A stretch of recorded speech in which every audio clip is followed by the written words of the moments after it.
পারতেছে না, মেয়ে যখন দেখবেন পারতেছে না, তখন আপনি করবেন কি, যে যদি আপনার মনে চায় যে মেয়েকে একটু রেস্ট দেওয়ার জন্য আপনি দিতে পারবেন, সমস্যা নাই। আর যদি কোন যে না আমি খেলাধুলা করব, আমার তো হচ্ছে না, আমি খেলাধুলা করব। আর খেলাধুলা করার পরে যখন রাত্রে যখন ভোরের আজান দিয়ে দিবে, তখন মেয়েরও কিন্তু একটু আপনার হেল্প করতে হবে, দেখতে হবে, তাই না? তখন আপনার গিটারের পানি সব ফালাই দিবেন আচ্ছা তার ড্রেনের ভিতরে, কারণ তার তলাটা তো শুকনা থাকবে। তখন এটার ভিতরে আপনি কিন্তু খেলতেছেন, তেজি কুড়ার মতন দৌড়াইতেছেন, সে কিন্তু ব্যথা পাইতেছে।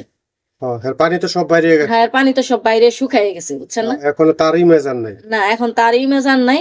তার জন্য আপনার গিটারের পানি ছাইরা দিতে হবে, কারণ সকাল হয়ে গেছে, আর কত খেলবেন।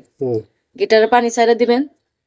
তো এটাই, আর বেশি কিছু না। আমি যে ওষুধটির কথা বলছি, এই ওষুধটি অবশ্যই খাওয়া যাবেন।